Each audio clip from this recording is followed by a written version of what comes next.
Hi, welcome back to Analyzing with Grace, and today we are analyzing a bit of a doozy. We are analyzing Pulp Fiction. I had never watched this film before, so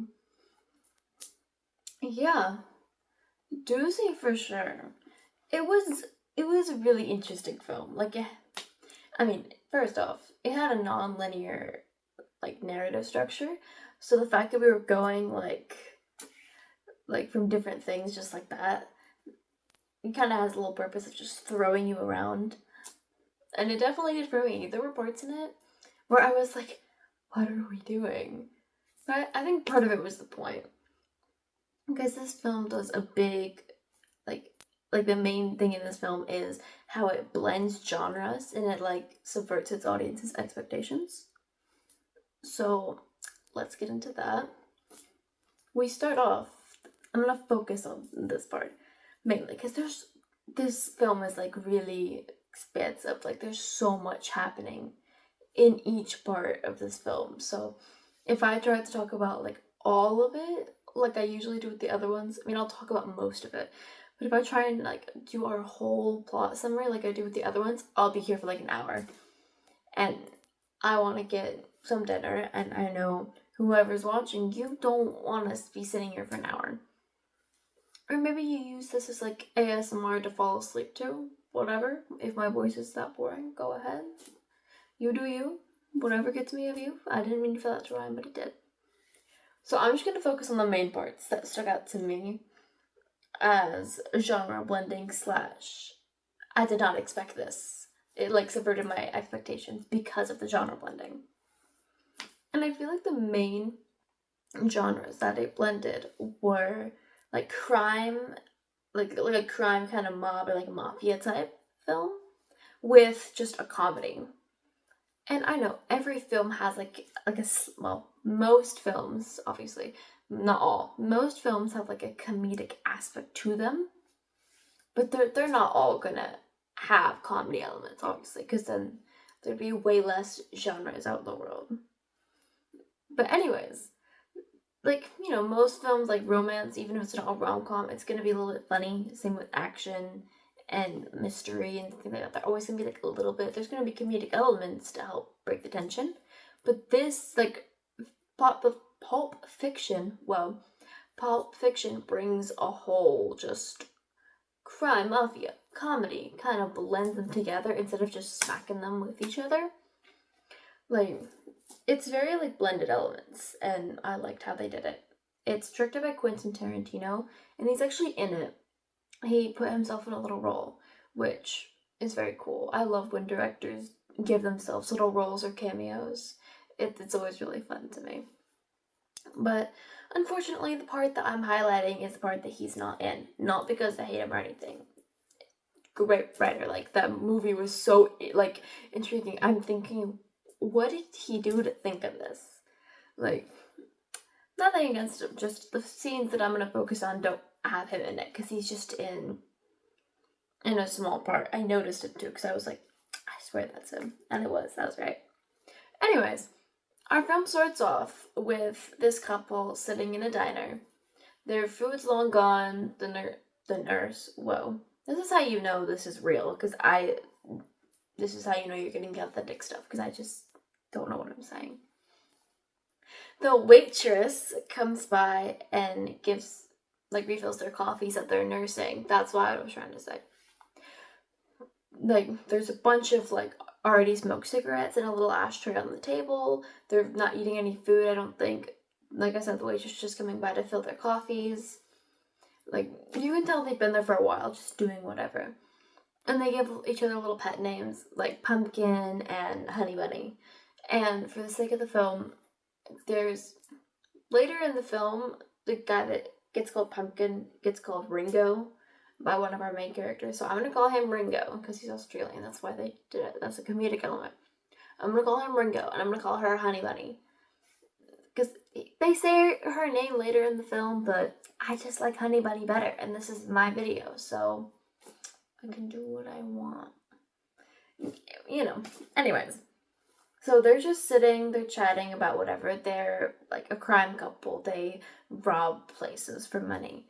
And Ringo's thinking, why don't we ever rob a diner or a restaurant? Because banks are insured, so are diners. If we rob the till counter, they just will give us whatever to get us to leave. And then we'll take the patrons' wallets and we'll have an even bigger score. Like, they're just talking about ideas. And Honey Bunny's like, I like the idea of doing the diner. Let's do it right now, right here, in this diner. And that already takes the typical robbery plot and kind of flips it around.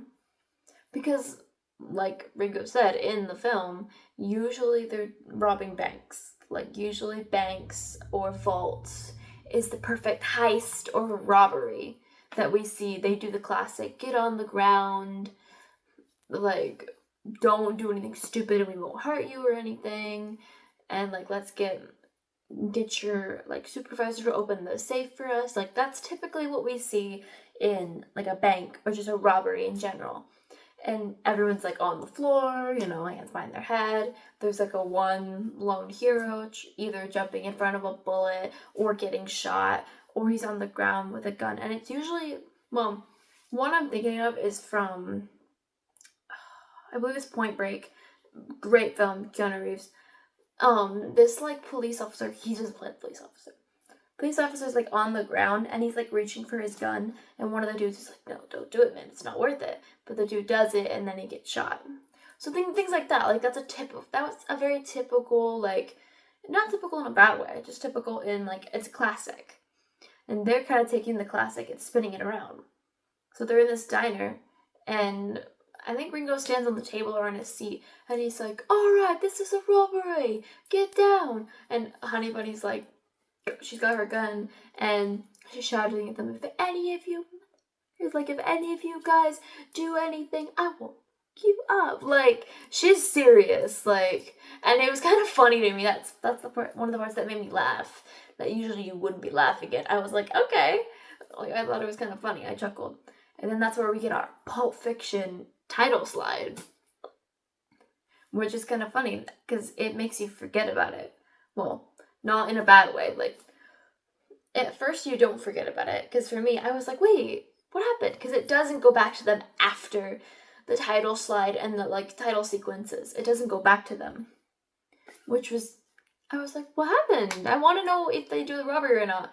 And the further we got into the film, I was just thinking to myself, oh, maybe they're not. Maybe it was just like a little scene that doesn't continue off, which is, oh well, like, I thought it would have been cool to continue it, but you know what? We meet our main characters, Vincent and Jules. They work for this guy. It's like classic like kind of mafia-ish. Like, they're doing jobs. They're working for this guy doing his little odd jobs and stuff around. They get this case, and it like, they open it and it glows gold inside. We don't see what's in it, but it's like the classic, you open something and you hear, oh, with the little golden lights. I thought that was kind of funny because they never show what's in it, like, to the audience. And I feel like some films have done that before where they don't show it. Maybe not. But, like, most films, you're shown it right after, and it's usually, like, a golden artifact or something that's worth, like, a lot of money that they're showing you, or something like nice and shiny. But they never show it to the audience. Even Ringo gets to see it. I'll say that later. But they kind of take that little element and like turn it a little bit, so we never get to know what's in the case, which I thought was interesting. We get 3 different kind of storylines with Vincent and Wallace is the guy that they work for, with Vincent and Wallace's wife, and then we get Butch and his like golden watch. That's really cool. Like, he's a really cool element of the story. He kind of appears out of nowhere, and then we get the whole middle chunk of the story is just him. So we learn to get invested, and then he has like an ending to his story where it concludes very nicely, and it gets back to the next part of the narrative, which is the Bonnie situation, I think is the title of it. Where Vincent accidentally shoots someone in the head, like Jules' like cousin or someone he knows, in the back of their car. And so they go to Jules' friend's Jimmy's house, and they're like, hey, we're hiding this bloodied up car with a body in your garage. And Jimmy's like, no, my wife Bonnie's gonna be home in like an hour and a half. You can't do this. So they call this guy like the Wolf, Mr. Wolf. He's very serious. He's very like cool, calm, collected. He's like, all right, here's what we're gonna do. You're gonna wash the car. We're gonna wash you off with the hose and soap. That way there's no blood. We're gonna cover the seat cushions with old quilts. Like everything like that. He's very cool, calm, collected. He's not stoic. He's more suave in a way. That he just goes in naturally. And he's like, Jimmy, could you make me a cup of coffee? And Jimmy's like, of course, Mr. Wolf. And he's like, please. Like, call me by my first name.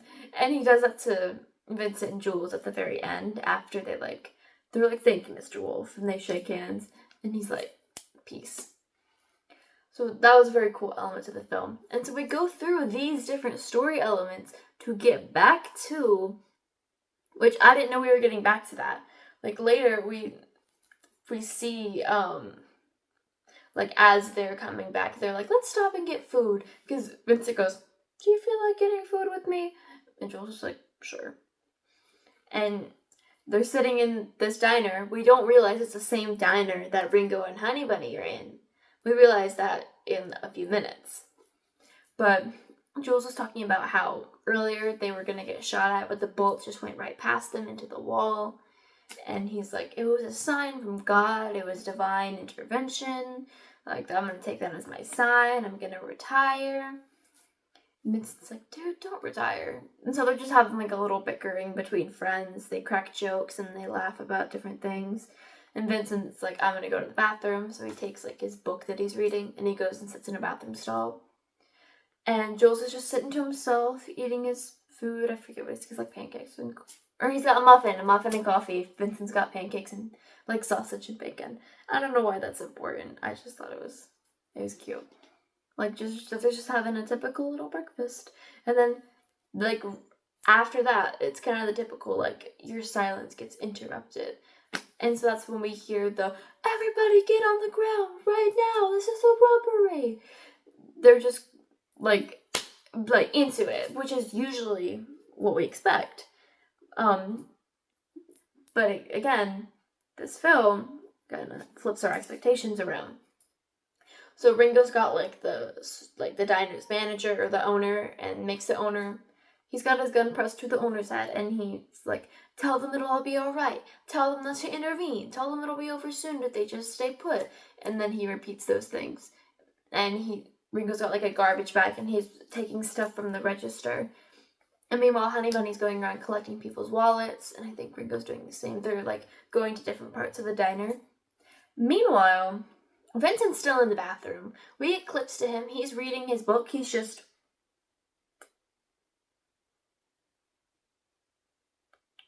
like, it's just, like, complete silence from everything. And he's just in there in a toilet stall reading his book, which was very funny. That's where it takes away from the tension of the situation, gives us a little bit of comedic, oh, haha, he's in there doing this. And then back to the tenseness of the situation. But guess who's not all tense? He's not cowering on the floor or in a corner, and he's not trying to risk his life or be the hero or stop a bullet or pull out his gun. He has a gun, but it's ready. It's like underneath the table. Like this is like the table. He's got it ready underneath. And the briefcase is sitting on the table next to him still, and he's got his wallet right here. He's just holding it, and he's ready. So Ringo comes around, he gets his wallet, he throws it in the little trash bag that they're using for all their money that they've stolen, and he goes, give me what's in the case. And Jules says, I can't do that. And then this is like where like the tenseness comes back. And then all of a sudden, the roles switch around, and he takes his gun out, and now Ringo's the one being held hostage. Not hostage, but like at gunpoint. And then Honey Bunny's freaking out. She jumps on a table. She grabs, like, points her gun at Jules. And she's like, if you hurt him, oh my gosh, like, go do anything.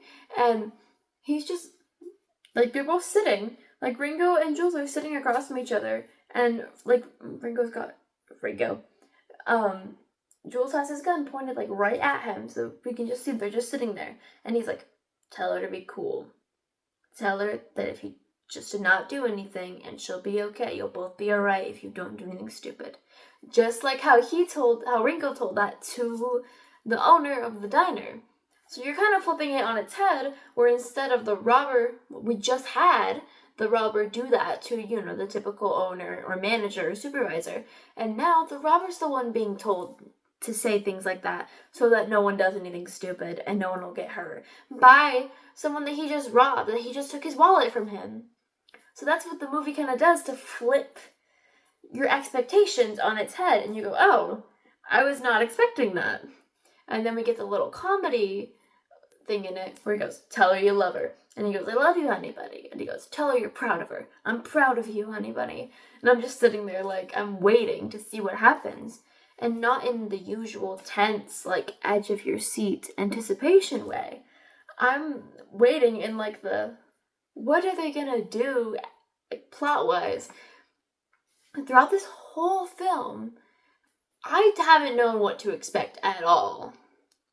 There was a part earlier in the film where, like, Butch with his golden watch that I mentioned earlier, like, sees Vincent at his house because he's, like, basically Butch messed with the wrong guy with Wallace, and he had to escape town, but his girlfriend forgot to pack his watch in their backpack, or in their suitcases, so he goes back to his house to get it.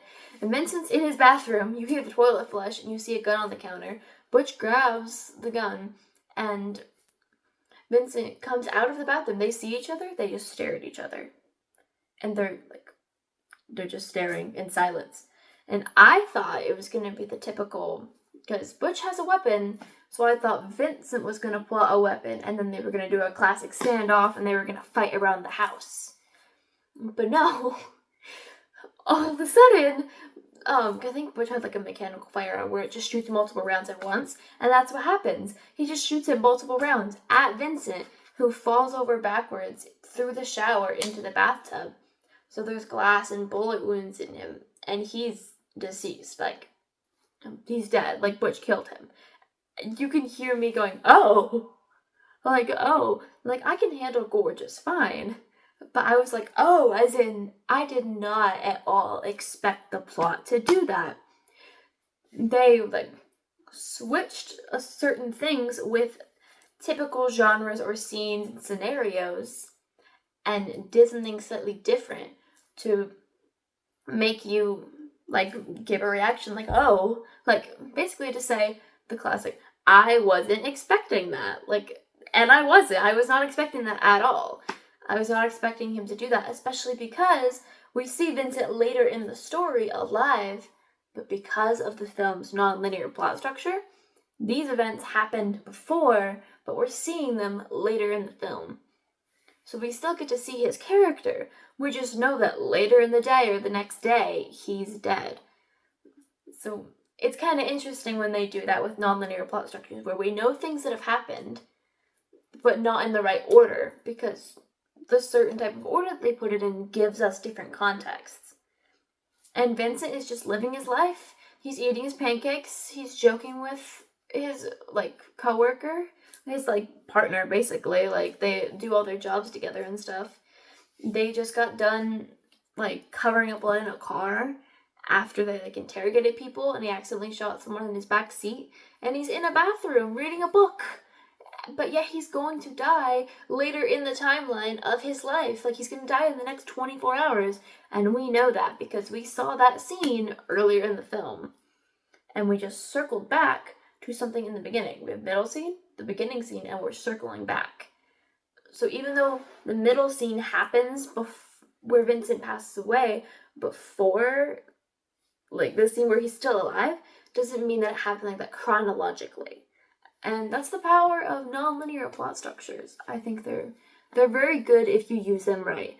And I think Pulp Fiction used it in a good way. Like, they definitely didn't use it wrong. Like, I think they used it right. I mean, there's no right or wrong with filming. There's just, did you execute it well or not? And I think Quentin Tarantino executed it well. Especially because Vincent was my favorite character. He was so sassy. Like, I love the sarcastic characters. That's why I liked Matt from Jaws in the last video. I just like the ones with the sarcasm the best. And, it's a typical character demographic, but, like, Matt survives in Jaws. Vincent does not survive in Pulp Fiction. So sorry for spoilers, but this, little series is basically just all spoilers, I fear. You kind of got that from the beginning when we watched Oh Brother, Where Art Thou, and Citizen Kane, and Vertigo, and then Jaws, and now we're here. This is a great journey. I feel like I've filmed way more videos than I have. Anyways, back to the end. Just kind of to wrap it all up with the genre blending and subverting my and just general audience's expectations. Instead of it ending in like a bloodbath, I'm trying to think, Jules has Ringo fish his wallet out of the little trash bag, and he's like, count all the money that's in there. Okay, now, he's like, here's your wallet. And he's like, no, count all the money. Here's the money. No, you keep the money. And by now, Vincent's come out of the bathroom, and he, had pointed his gun at Honey Bunny. Honey Bunny had already jumped on the table. She's ready to go. And this is when we kind of break the tension with comedy, where Jules shouts, be cool, stay eyes on me, baby, we're cool. I love, he's played by Samuel L. Jackson. I love Samuel L. Jackson. He's iconic. And it's just, the shouting and, the comedicness of it all, where she's, back and forth, nervous, scattering around. She doesn't know what to do. Usually the robbers are, the cool, calculated ones. They know exactly what to do in this situation, because either they've planned it, or they've done stuff like this before, they know what to do in the moment. But her moment has changed. Her moment has been flipped on its head, and her expectations of what was going to happen today have completely changed, just like ours. So she doesn't know what to do, just like we don't know what to expect. She also doesn't know what to expect. And I feel like that's kind of interesting to do in the film. But Jules gives Ringo the money, and he says, take everything, just don't hurt anyone, just go, be on your way. I'm not just giving you the money, because Vincent goes, if you just give this guy, the money, I'll shoot him. And this causes a panic from Honey Bunny. And then, again, this is where we get the stay cool, baby, eyes on me. Don't point at him, just point at me still. And you can see the seriousness in her eyes, she's fearing for her lover's life, because she did not know that her day was going to turn around like this. Ringo's still calm. On the inside, he's probably panicking to the max, but right now, he's very calm. And Jules goes, I'm buying you your life. I had divine intervention today, so I'm not going to kill you. Do something good with your life. Don't rob anymore. You'll have a good financial future. Because he had $1,500 in his wallet. From what, I don't know, he's a crime man. He works for a dude that has him do different things, Stuff like that. And then they depart. And it's just moments like that, that the film does to completely throw you off balance. Because I like to personally think that I'm good at predicting different things to happen in a film. But Pulp Fiction, I had no idea what was going to happen. I had no idea. I would think I knew what was going to happen. Well, I had an idea. I had ideas, but they were either not right at all, or they were close, but not really close. Which I thought was really kind of cool and interesting about the film. I love when films do that, when they just throw you off. And that's what the nonlinear narrative structure and the genre blending does. Both of those things change your expectations of whatever you were thinking is going to happen in a film or a scene. And that's the purpose of one of the purposes of the film. And I think it did a really good job. And I might have talked really fast through that. I'm not sure. I had a lot of ideas in my head, and I kind of needed to get them out. And I didn't want this video to take too long. I wanted to get the plot, my juicy plot bits done, and get my analysis well done. Because like I said earlier, this film, there's so much happening. So I decided to focus on the crucial bits that, like I said, were the genre blending and nonlinear narrative structure points that I felt were most important to discuss in my analyzing of the film. So I hope you got some good messages. I hope you've learned to appreciate genre blending, because it gives us way more new film opportunities. Instead of just sticking with one or two genres, blend them together, flip it around, do whatever you want with it.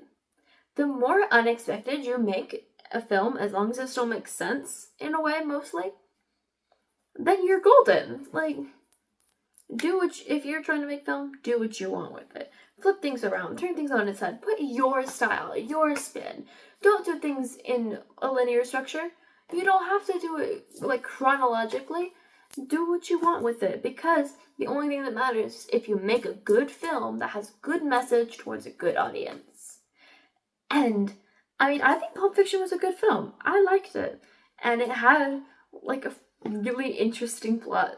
It was very fun to watch because, like I said, there was like surprises around every corner, and I did not know what to expect. And that means this film did its job. Because that's kind of what I say at the end of each of these videos. Each film has a job to do with whatever it's trying to do with the elements that you put in it. And Pulp Fiction did its job. So, yeah. Thank you so much for watching my analysis of Pulp Fiction. I hope you learned some things and found appreciation for the elements we discussed.